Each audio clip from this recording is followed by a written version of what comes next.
Thank you, Pat. As Pat has mentioned, this is the sixth in a series. This one is entitled Revenue, Cost, and Value Drivers. This is a very critical set of components for dealing with your venture, so this is an important set of topics.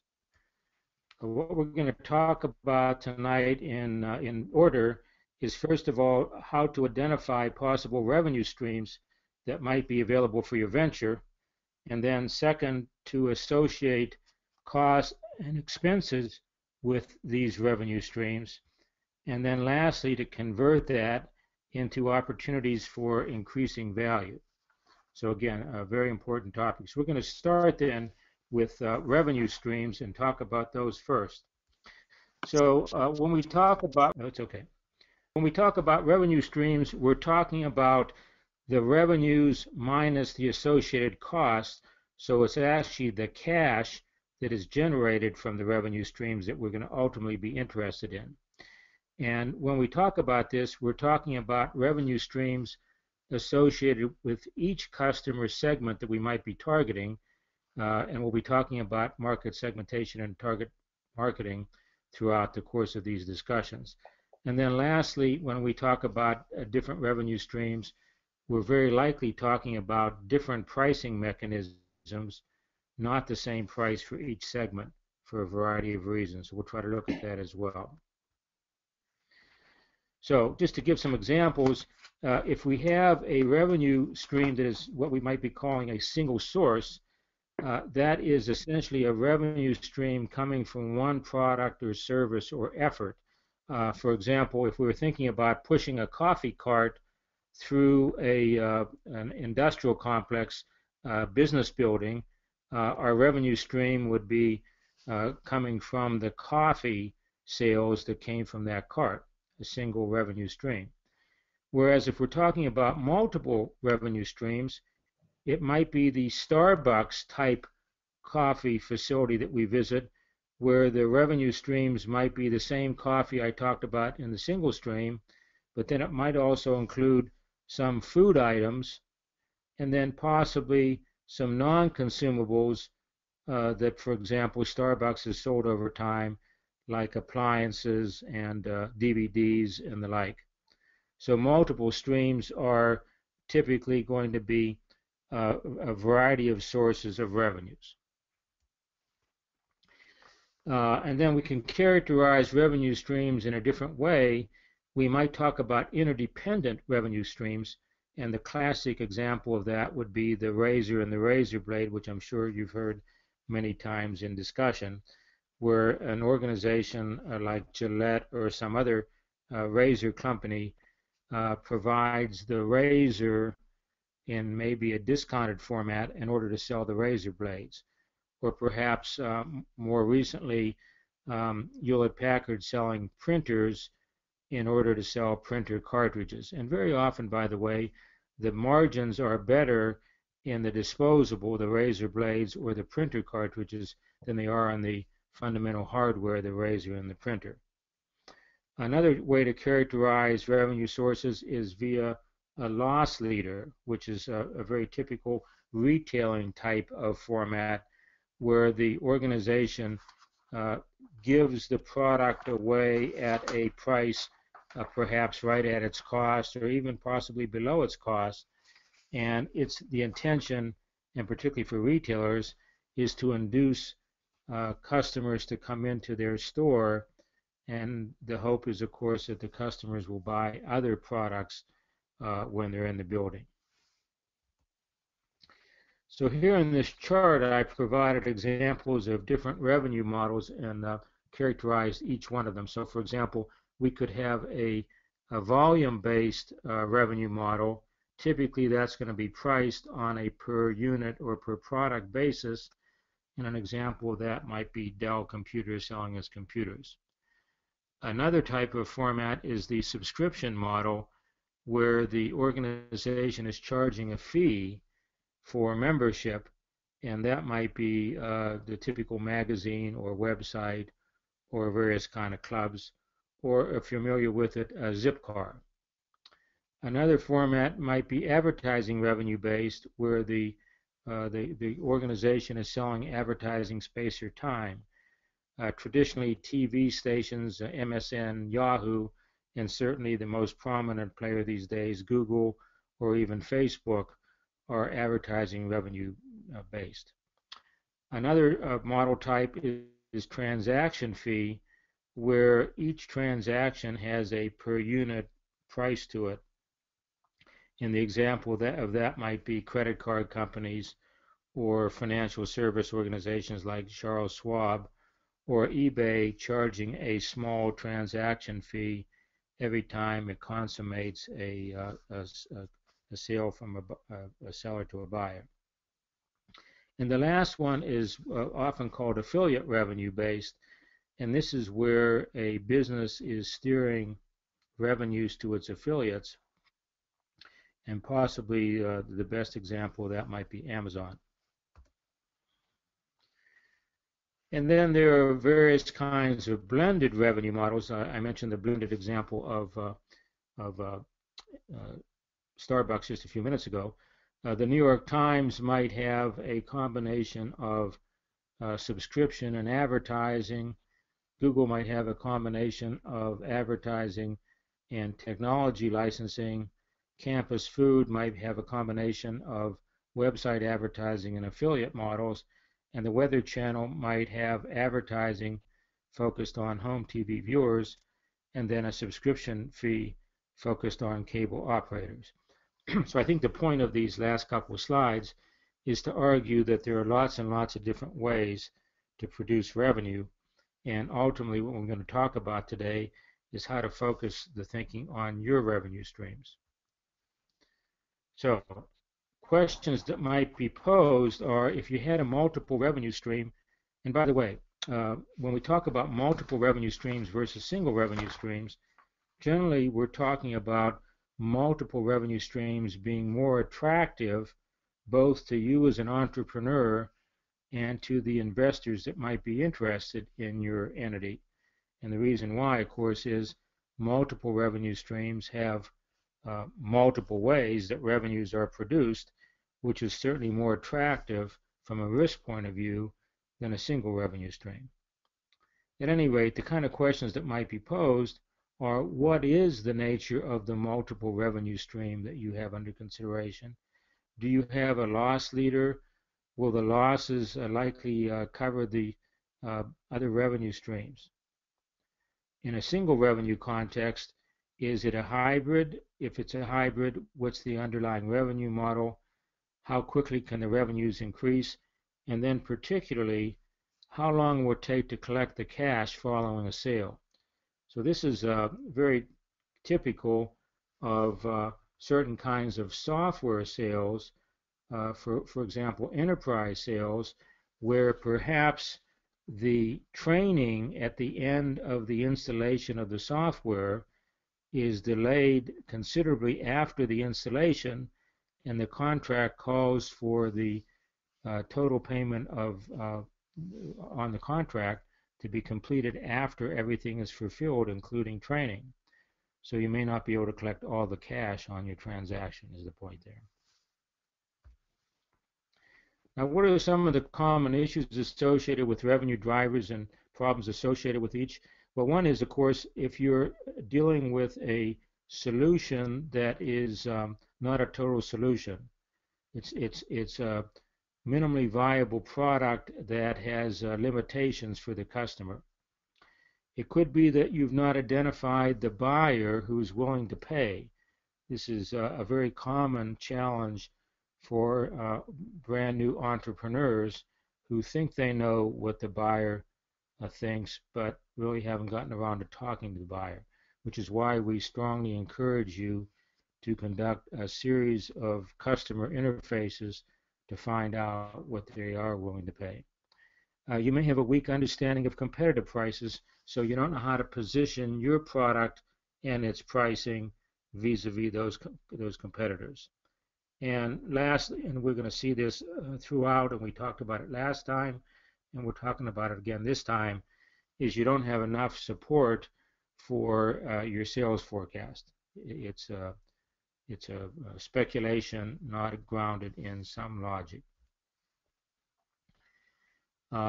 you may be in a position where the results that you're trying to deliver are not superior to your competitors. So you want to always think about the advantage of having a superior offering compared to your competitors.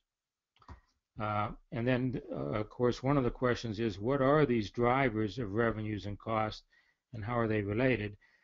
And we have a brief example here just to help you think about it. And we use something in this discussion called a fishbone chart, and I'll get to that in just a second. So some of you may be familiar with the Grateful Dead. This was a rock band in America and throughout the world, of course, back in the 60s and 70s and early 80s. Now, some of you young enough may be only familiar with an ice cream named after the lead man of the Grateful Dead, Jerry Garcia, and the ice cream is called Cherries Garcia. At any rate, in this particular case, this is a rock band that produced most of its revenues from non-music. So even though they produced music, essentially what they did was give the music away as a loss leader. So they allowed, for example, their fans to plug into the soundboard to get CD quality records for free. So they're essentially giving away the music, and they never really had big successes from a top 10 chart point of view. The big revenues that they produced were concerts, which typically produced about $50 million a year in revenue, and merchandise. And the typical merchandise was T-shirts and sweatshirts and hats and other kinds of paraphernalia. And these were sold at the concerts. So this typically produced $70 million a year in revenue. So the combination of the concerts and the merchandise produced roughly $120 million a year in revenue, whereas the music itself produced significantly less than $10 million. So how might we think about that? Well, as I say, we have something called a fishbone diagram, which helps you chart out your revenues. So in this case, the concert revenue for the Grateful Dead produced about $50 million in revenue. The merchandise revenue was about $70 million, and the recording revenue, as I mentioned earlier, was less than $10 million.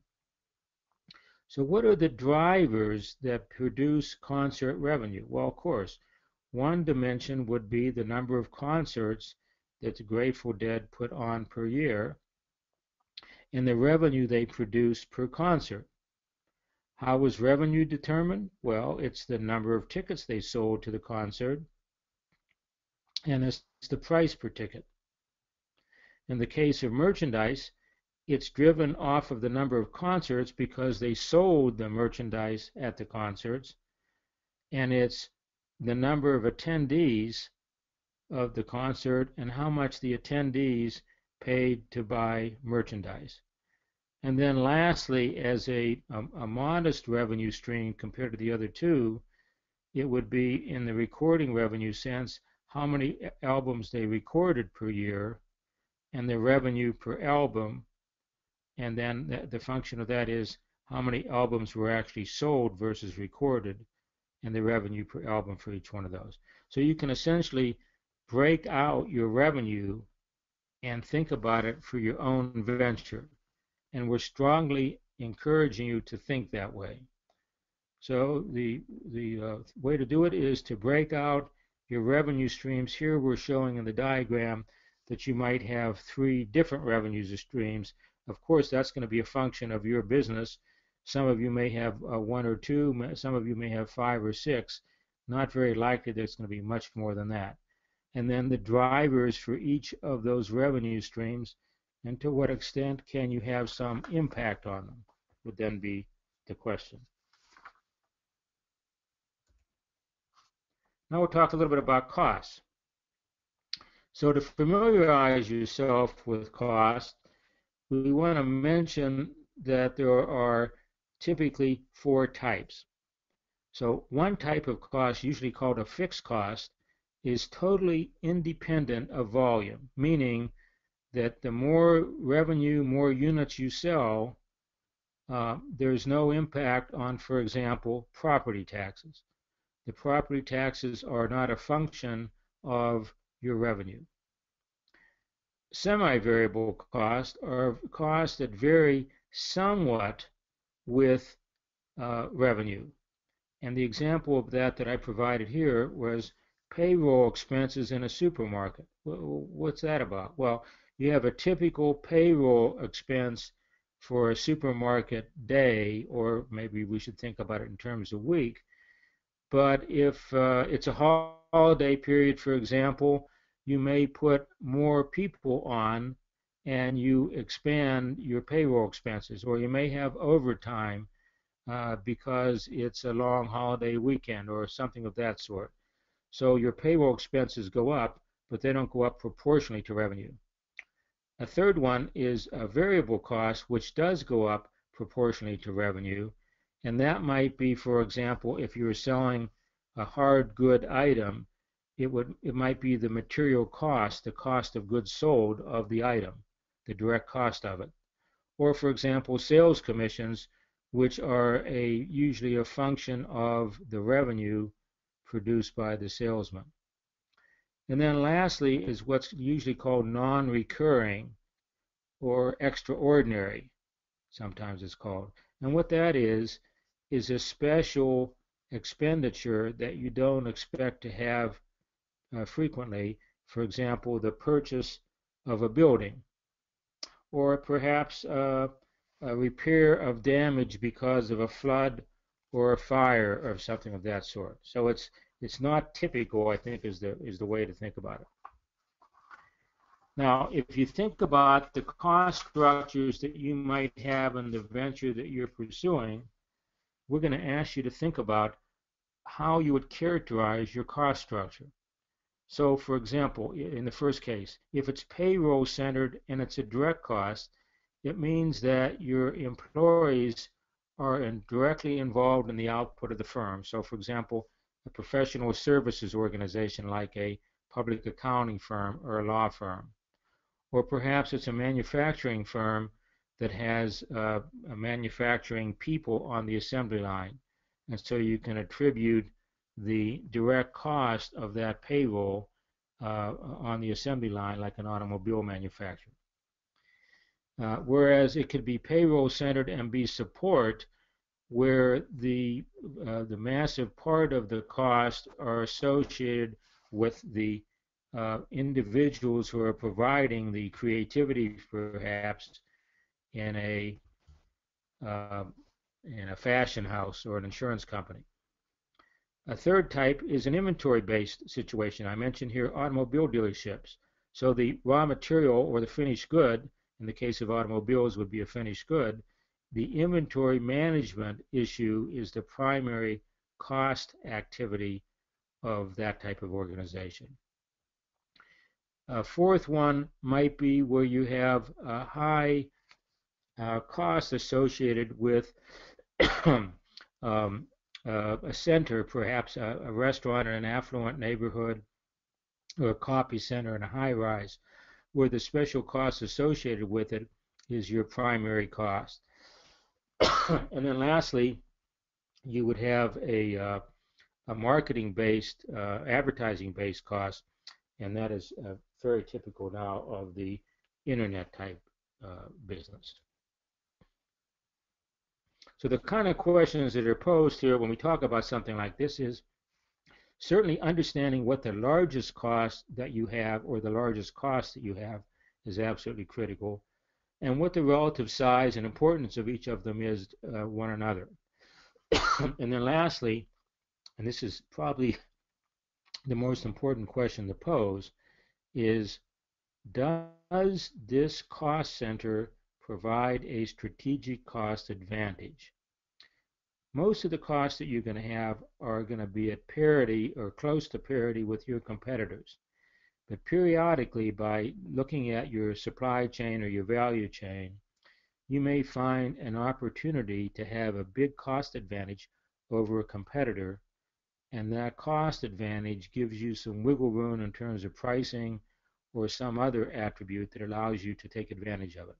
So finding that strategic cost advantage when you have one is absolutely critical, and we mentioned your supply chain value chain analysis previously in these webinars. And then the second part of this would be what is the primary cost characteristic of your venture? Is it fixed, variable, semi-variable, or non-recurring? And then the second question has to do with what we call scaling, which I'm going to talk about in a few minutes, and that is on a fixed cost basis, how much can you increase volume? Ventures need to be able to scale to be successful. You can't be in a position where every time you add $1 of revenue, you add the same proportion of cost. So finding a way to scale is primarily important. And then lastly, in terms of these kinds of questions, should you or do you expect costs to change over time? And the answer is yes.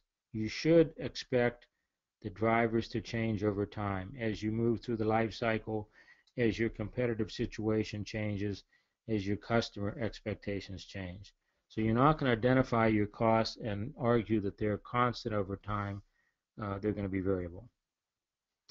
Now, what are the common issues? Well, one of the major issues is a mismatch between resources and goals. So if you have an aspiration of a certain lofty goal and you haven't put together a resource plan to support that, then you're going to have a problem. Last time we talked about awareness.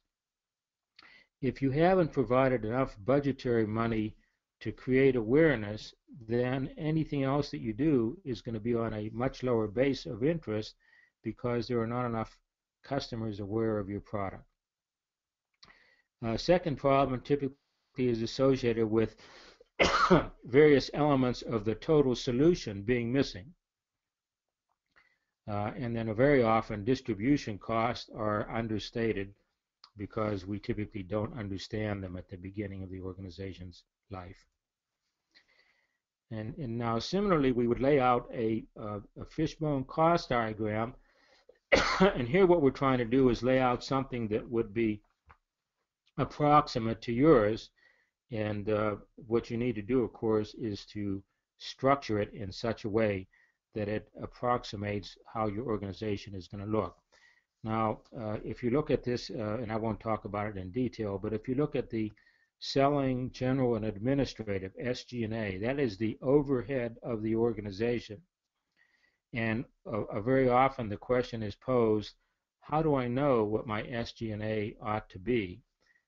The starting point for that kind of a question is to understand what your competitors allocate to SG&A, and then find ways to perhaps cut costs or take advantage of various kind of economies you might be able to pursue. Perhaps you have a viral marketing activity and you don't need to spend as much on marketing as your competitors do. But whatever, you need to structure the cost fishbone for your organization, and we think that that's a critical step toward dealing with your cost and your revenue and eventually your value. So what are the steps associated with doing this? Well, as I mentioned before, we're trying to identify the timing of the cash flows. So the first thing we need to do is to disaggregate the revenue and understand the revenue drivers, as I said earlier. Then step number 2 is to take the actual and projected expenses and think of the timing of those and identify the discrete cost drivers as well. Thirdly, we need to understand the total investment required to get to a cash flow positive position. Fourth, we need to plot that and generate a cash curve, which I'll show you in just a few minutes.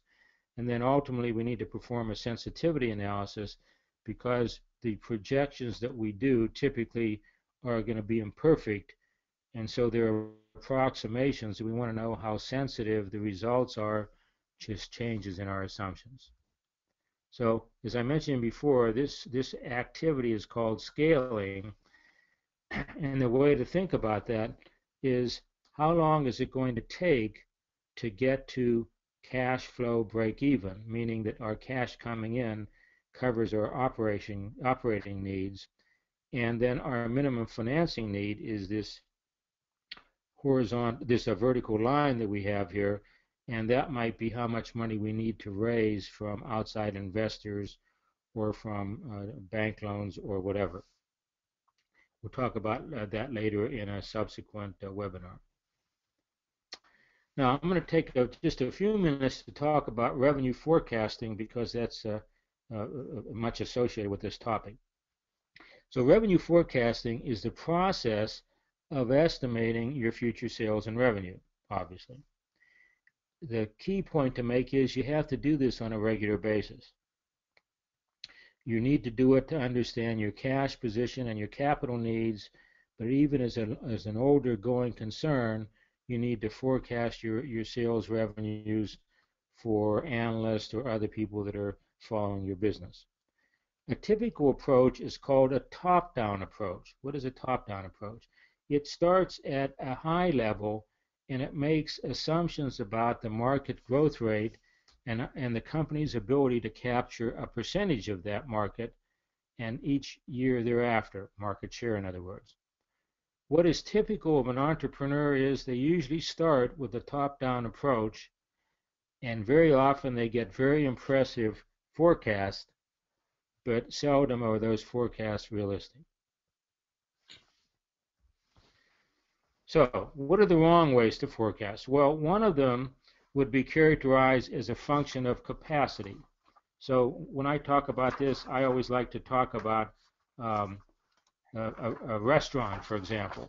And a restaurant might have 20 tables, and it might expect to turn over the tables twice a night, and it might be open 6 nights. So a capacity-based forecast would say, okay, I have 20 tables, multiply that times 2 turns, multiply that times 6 nights, multiply that times the average revenue per customer per table. What's wrong with that?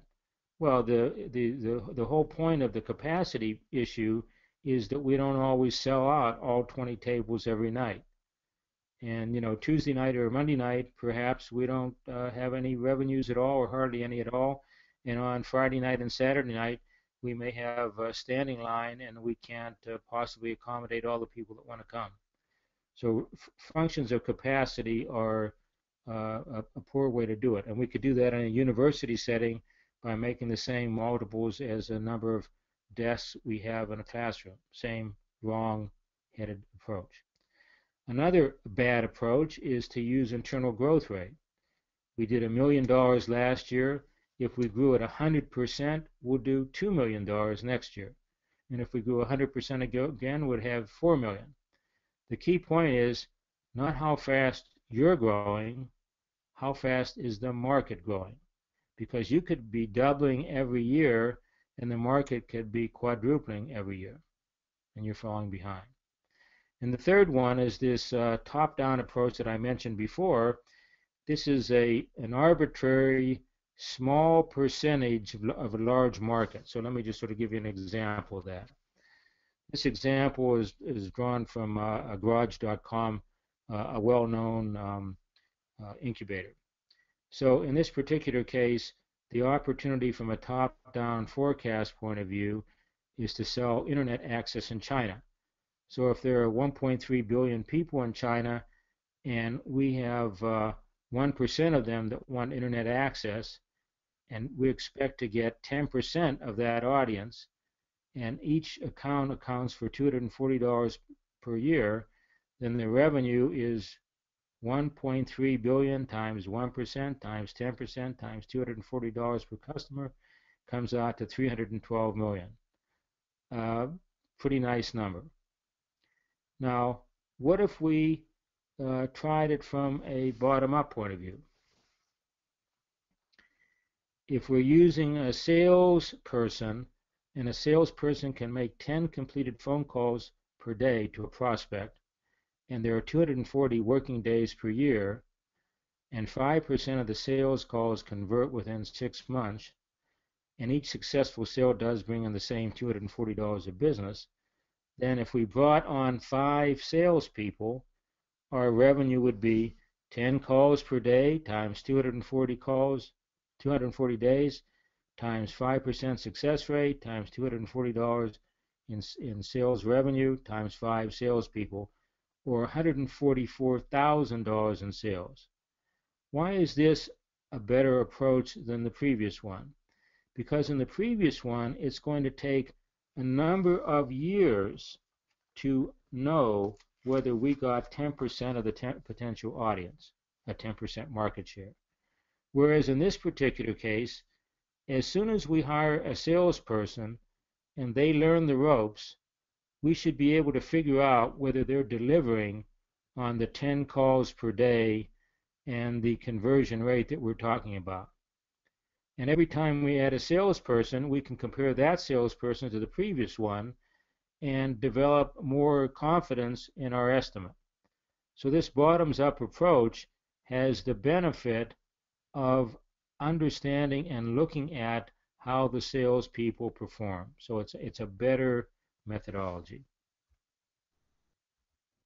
Now let's revisit the Big Belly Solar case that I talked about just a few sessions ago, if you'll remember. So Big Belly Solar was the solar compactor. Do you remember that? And if you remember, Jim Poss was the founder of the company, and he had identified these different target markets that we briefly talked about. And if you remember when we talked about it in terms of market segmentation, he talked about segmenting the market in terms of waste volume versus remoteness.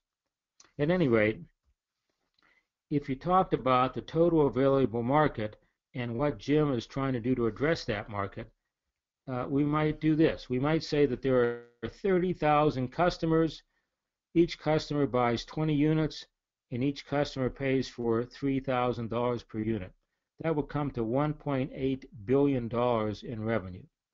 If we apply the Geoffrey Moore model, remember the crossing the chasm model, then innovators would produce $36 million in revenue, early adopters would produce $252 million, early majority would produce $612 million, late majority another $612, and laggards $288. So here's the question. This is a solar compactor being introduced by a company with 5 employees in the East Coast of the United States. How aware is the world of this product? Not much. So it's very likely that the portion of the market we're addressing is the innovative part, the people that self-start and pursue their interest of their own volition. They look around and search for a garbage compactor because they're innovators. So if we're only addressing the $36 million portion of the $1.8 billion market, how should we look at Jim Poss's forecast that, if you remember, I put up last time as well? He's saying that by 2008, the 5th year of his company's operation, he's going to have $26.4 million in revenues. Now, again, remember that what we said just a few minutes ago was it's very likely that he's operating in the innovator portion of the market, and that's 36 million. So literally he's saying that he would produce $26 million of a $36 million revenue market. This is a 5-person startup in the eastern part of the United States. It's not very likely. And even if this small company could push the market all by themselves to be of a larger proportion, it's very likely to be just the early adopters, which is another 252 million. So that's about 290 million. He'd be getting about 10% of that market in 2008. How easy is it for a 5-person firm in eastern United States to get 10% of a market? Interesting question. This is what actually happened, just to dramatize the results. The actual is what actually happened, and you can see I've compared it to his projections from the previous page, and look at the shortfall. Instead of getting 26.437.5 million in 2008, he had 4 million. And even as of this last fiscal year, 2014, Jim tells me that their revenues were around 20 million, which means they still haven't hit his forecast 6 years earlier. So top-down forecasting is highly dangerous because it makes unwarranted assumptions that are unsupported about share garnering. So what I want to argue to you here in the latter part of this discussion, and then we'll go to some questions, is I want to argue that you need to have a theory of the nature of your market. So perhaps your theory might be the Geoffrey Moore theory that I just referred to, the crossing the chasm or inside the tornado, and the market evolves over a period of time. Perhaps it's a very simple sales funnel type of thing where we're talking about sales effort at the top converting to revenues in stage 4. So just to characterize this a little bit, perhaps you issue white papers, you put out case studies, you get awards, you have some direct marketing, you have some web marketing, you have analysts following you and whatever, and you get 184 organizations that are interested in your product or service. You send out various kinds of promotional material, and 120 respond to it. You send out something else, and 111 respond. Finally, 12 issue a request for a proposal, and you convert 7. So you see the numbers here. These are just hypothetical numbers, but 184 convert to 7. So that's an empirical model. So every time you go through the cycle, you garner more data, and you know more about what it takes to convert from stage 0 to stage 4. Very simple model, but a very compelling one because the information is available to you as you go through your marketing and sales process. And this is just more of that, and I'll let you look at that at your own leisure. Another theory, if you will, and I think some of you may be familiar with this, has been proposed by Clayton Christensen, a Harvard Business School faculty member who's made quite a name for himself talking about disruptive technology. And I'm just going to try to simply state it here just to kind of whet your interest, but not really go into a lot of detail about the theory. But the fundamental idea is that the sustaining technologies, the technologies being employed by the competitors in the marketplace already, are giving the existing customers something more or better in the attributes that they value. So these customers are being provided by the sustaining technologies with improvements, faster, smaller, whatever.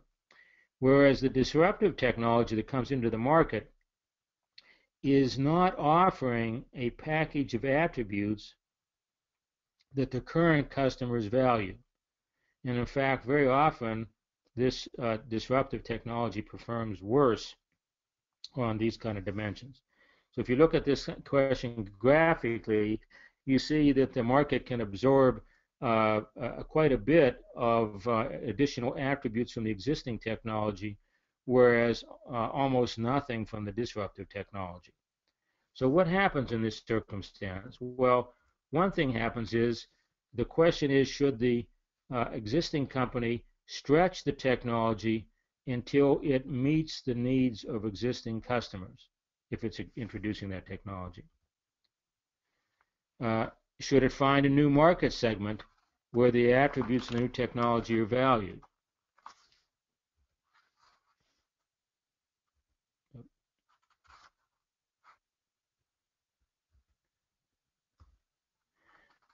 What typically happens is, while the disruptive technology is developed within an established firm, the firm doesn't pursue the technology because the current customers aren't too interested and the margin is low.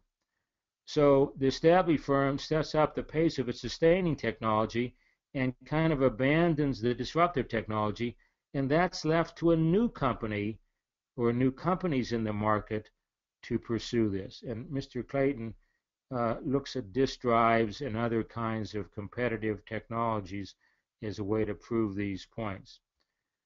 The market for the new technology is often found by trial and error, and the new firms move up market in terms of margin and prices very often. And the established firms belatedly then try to defend their customer base, but of course by that time it's too late. Okay, let me get to some thoughts about value and try to then address some questions. First of all, we should acknowledge that all organizations that are organized for profit are trying to maximize shareholder wealth. I mean, that's the model that they're following. But they employ very different strategies and tactics to get there. So, for example, an organization like a pharmaceutical company or a software one is trying to maximize the profit margins that it gets through differentiation that it's trying to pursue. Whereas a mass merchandiser like Walmart or Costco is using scale economies to try to be successful. Whereas an airline is using asset utilization efficiencies to be successful. And finally, financial services are using debt leverage in order to be successful. So profitability can be affected in a number of ways. One way is to increase your revenue by increasing the average selling price through different combinations of pricing of the product mix. And we might think about an organization like Starbucks and how they pursue very high price, high premium types of coffee drinks with very big margins. We might increase the quantity sold, try to find a way to increase volume. We may have a way to constrain competition or limit growth objectives. On the cost side, we may find ways to get economies of scale in terms of material and labor costs so we can lower our cost of goods sold. Of course, we might be more productive. We might be able to decrease our overhead over time or operating expenses. We may be able to scale against our fixed cost, and the constraint might be that we may run against a quality problem. So what are the value drivers then? Well, one way is to increase operating profits. Another way is to increase asset turnover. For example, turning over the inventory more frequently or collecting our accounts receivable more efficiently. And then, and I'm noticing here, judicious use of financial leverage. Always when we add debt, we have to serve that debt, and we have to be judicious about the addition of it, because if we aren't, then we're going to find ourselves in a position where we can't service the debt efficiently. Okay, so questions? Unmute everyone.